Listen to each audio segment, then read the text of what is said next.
갈릴리 호숫가에서 말씀을 마치신 예수님의 고향인 나사렛으로 다시 돌아오셨습니다. 예수님의 고향인 나사렛에서 예수님은 누가복음 4장에 기록된 데에서 한 번, 또 오늘 마태복음 13장에서 한 번, 이렇게 도합 두 번을 배척을 당하신 사건, 그러한 이력을 가지고 계신데, 누가복음 4장과 마태복음 13장의 차이라고 한다면, 누가복음에서는 회당이라고 하는 그 장소에 한정이 되어져 있지만, 마태복음 13장이라서의 그 배경은 나사렛이라고 하는 마을 또는 도시 전체에 그 장소가 한정되어져 있습니다. 이처럼 이전에 예수님께서 나사렛에서 한번 배척을 당하셨는데, 오늘 또 갈릴리 호수에서 비유의 말씀을 통하여 하나님의 나라를 증거해 주시고 말씀해 주신 예수님이 다시 나사렛으로 돌아가셨다고 하는 겁니다. 이전에도 배척을 당하셨지만 그곳에서 다시 말씀을 전하고자 예수님께서는 돌아가셨다, 이렇게 말씀드릴 수 있습니다.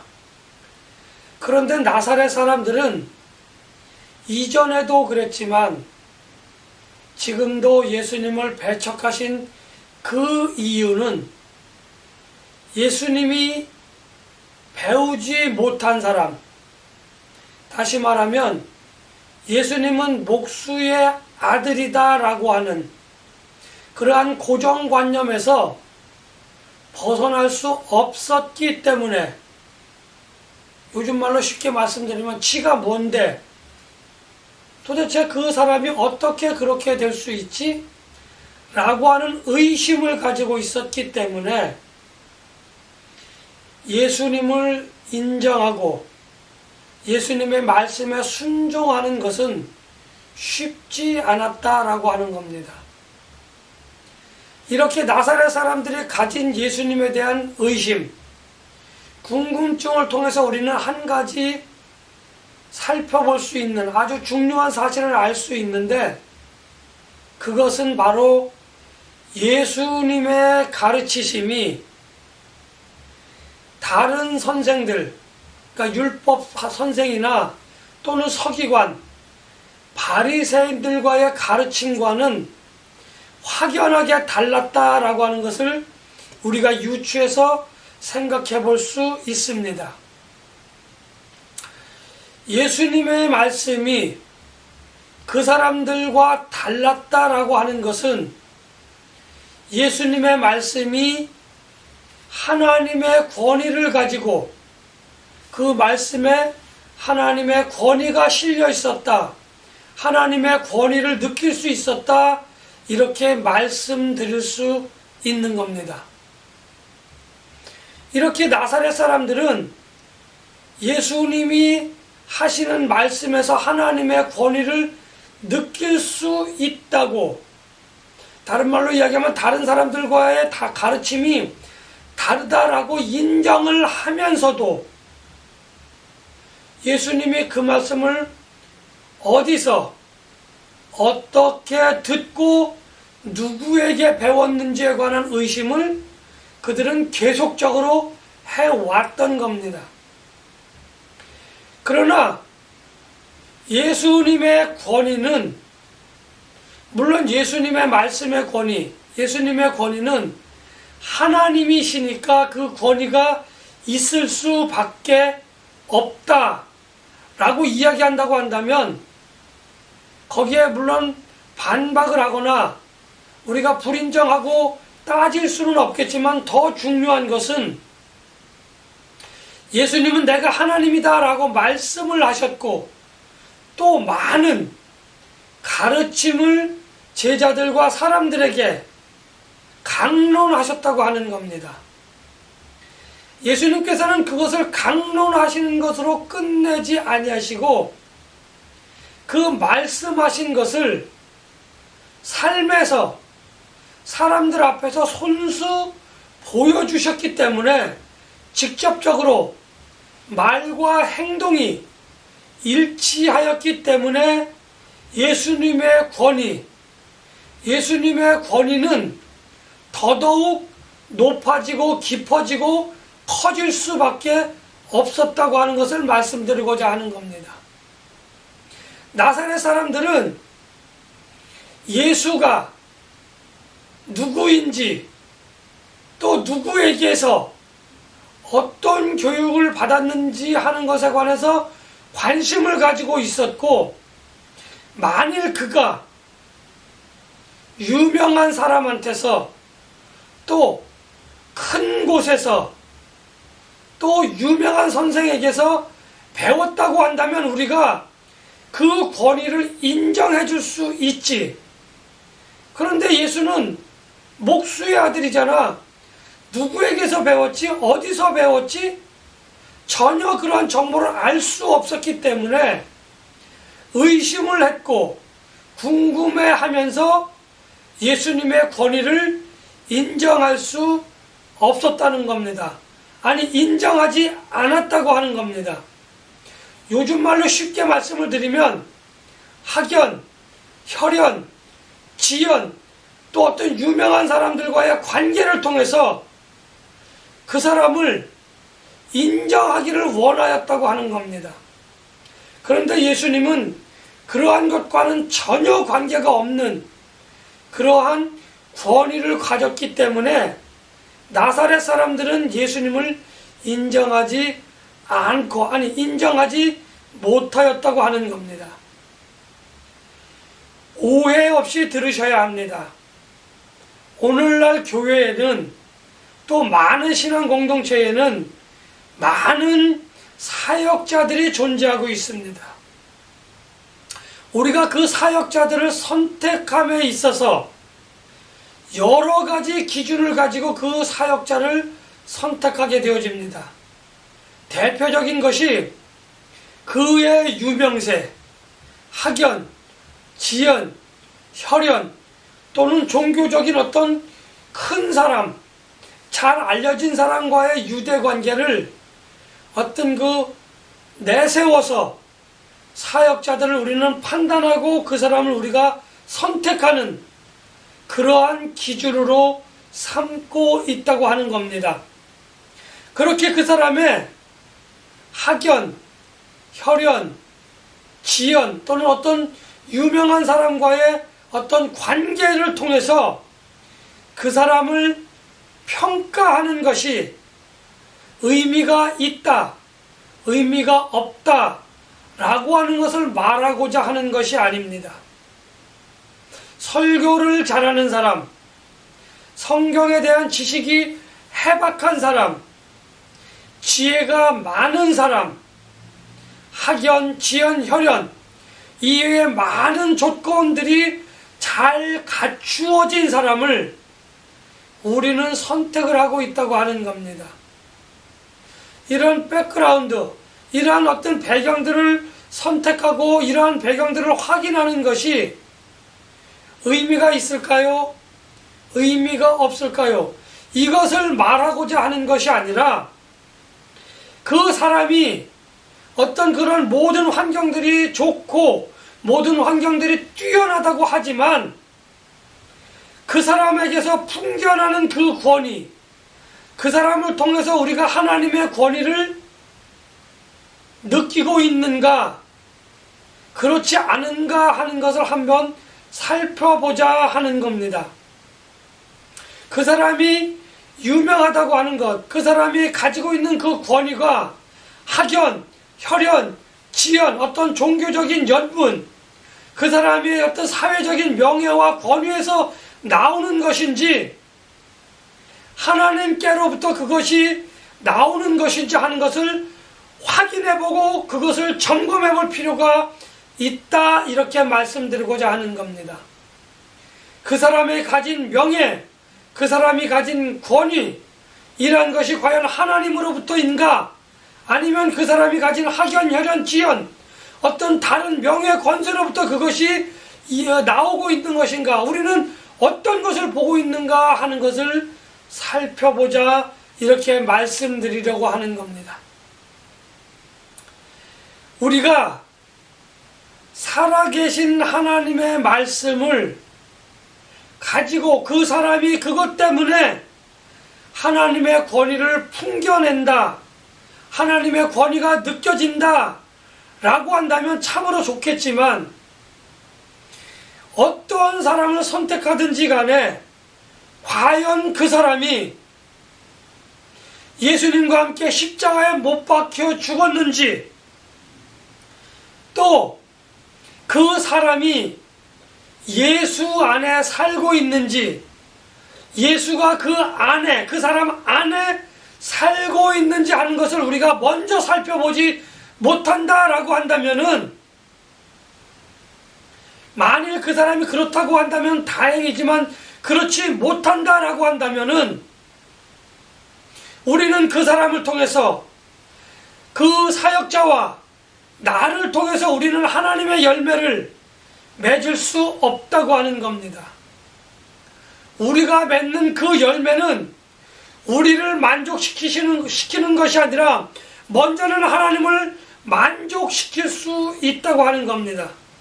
그리고 그 열매를 통하여 하나님께서는 우리에게 그 열매를 통하여 세상 많은 사람들에게 복음을 전하라 하시고, 세상 많은 사람들에게 복음을 전파하며 하나님의 나라를 소망으로 가질 수 있도록 우리의 삶을 통해서 하나님은 그것을 요구하신다고 하는 거죠. 우리의 삶을 통해서 나타나는 모든 것, 그것이 하나님이 보실 때에는 그것이 열매이고, 우리의 열매를 통해서 하나님께서는 그 권위를 우리에게 부여해 주시고, 우리의 말과 행동을 통해서 좀 더 많은 사람이, 보다 더 많은 사람이 하나님께로 돌아오는 그러한 놀라운 사역을 하나님은 하시고자 한다고 하는 겁니다. 그런데 우리의 삶을 통해서 열매를 맺지 못한다라고 한다면은, 우리는 하나님의 영광을 가리고 하나님의 권위를 땅에 떨어뜨려 버리는, 하나님의 자존심을, 하나님의 명예를, 하나님의 권위를, 하나님의 영광을 더럽히는 그러한 사람이 되어질 것입니다. 제가 이전에도 늘 말씀드렸지만, 우리는 하나님의 영광을, 하나님의 권위를 나타내지 못하고 세워가지는 못할 망정, 그것을 가리거나 그것을 땅에 떨어뜨려 버리는 그러한 삶을 살아서는 안 된다라고 하는 겁니다. 내가 가진 직분이, 내가 내세우는 권위가, 내가 가진 학연, 지연, 혈연, 어떤 많은 주변 사람들과의 인과관계가 하나님의 영광과 하나님의 권위를 만들어가고 세워져 나가고 더 크고 깊고 넓게 그렇게 만들어갈 수는 없다고 하는 것을 말씀을 드립니다. 우리가 하나님의 말씀과 우리가 하나님의 그 말씀대로 행함으로 인하여 권위를 비로소 나타낼 수 있는데, 예수님께서 말씀하신 그대로, 예수님께서 그대로 하셨기 때문에 예수님을 통하여 나타나는 하나님의 권세에는 많은 사람들이 순종하고 많은 사람들이 그것을 인정할 수밖에 없었다라는 겁니다. 아니, 다른 사람들이 그것을 순종하고 인정할 수밖에 없었다라고 하는 것은 그 말씀의 권위, 말씀과 그 말씀대로 행하시는 그 예수님의 삶 자체를 인정하고 반박하지 못한다고 하는 겁니다. 그럼에도 불구하고 고향 사람들, 나사렛 사람들은 그것을 듣고 보았음에도 불구하고 인정하지 못하였기 때문에, 아니 인정하지 않는 삶을 사는 것은 물론이거니와 예수님을 멸시하고 천대했다고 하는 겁니다.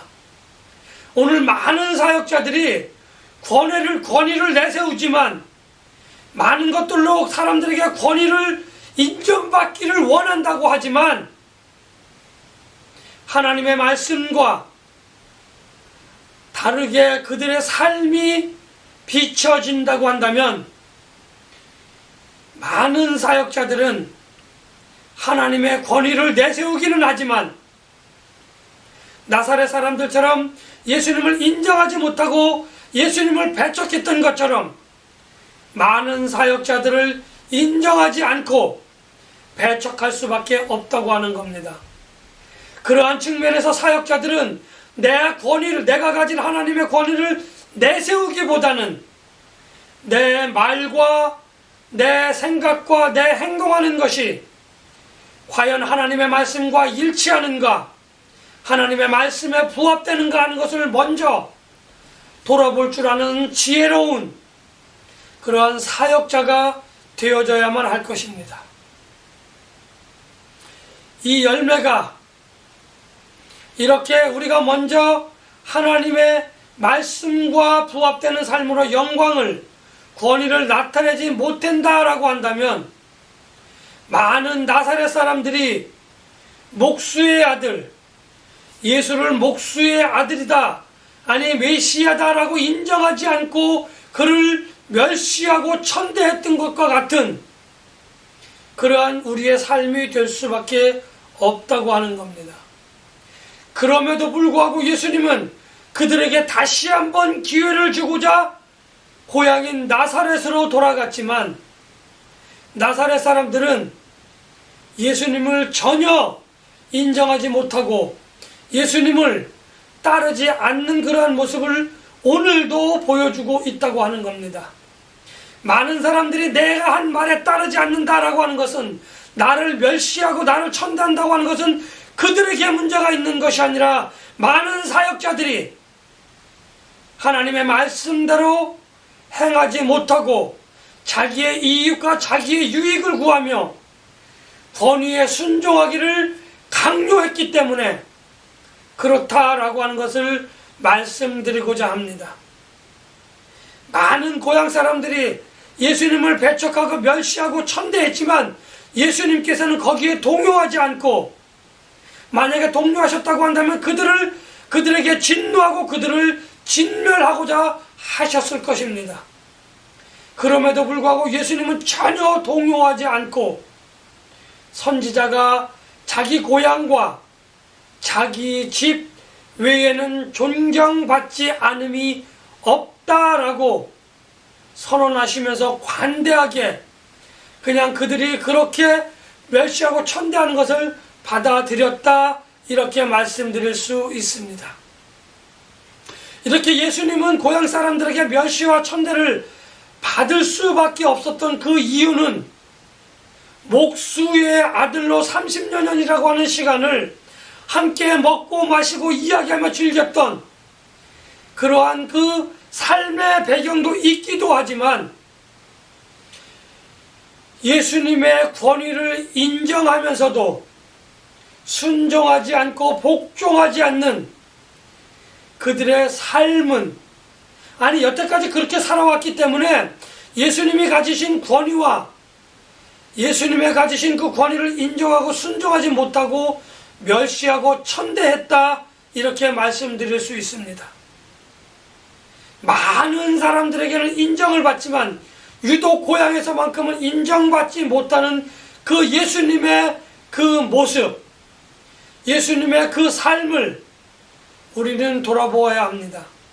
많은 이민교회에서 어제까지 같이 집사고 어제까지 같이 장로였던 사람이 어느 날 목사다라고, 내가 안수받고 목사가 되었어라고 나타났는데 그 삶에 하나님의 권위가 나타나 있지 않다고 한다면, 하나님의 권위가 풍겨나지 않는다라고 한다면 그 사람은 내가 사역자로 부름을 받았지만 이전에 행했던 많은 그 삶의 자취들이, 많은 흔적들이 오늘 나를 목사로 장로로 인정해 주지 않고 목사로 장로로 그저 이전과 같이 그냥 같은 집사로 같은 동료로 그렇게 인정을 받을 수 없었다라고 하는 것을 말씀드리고자 합니다.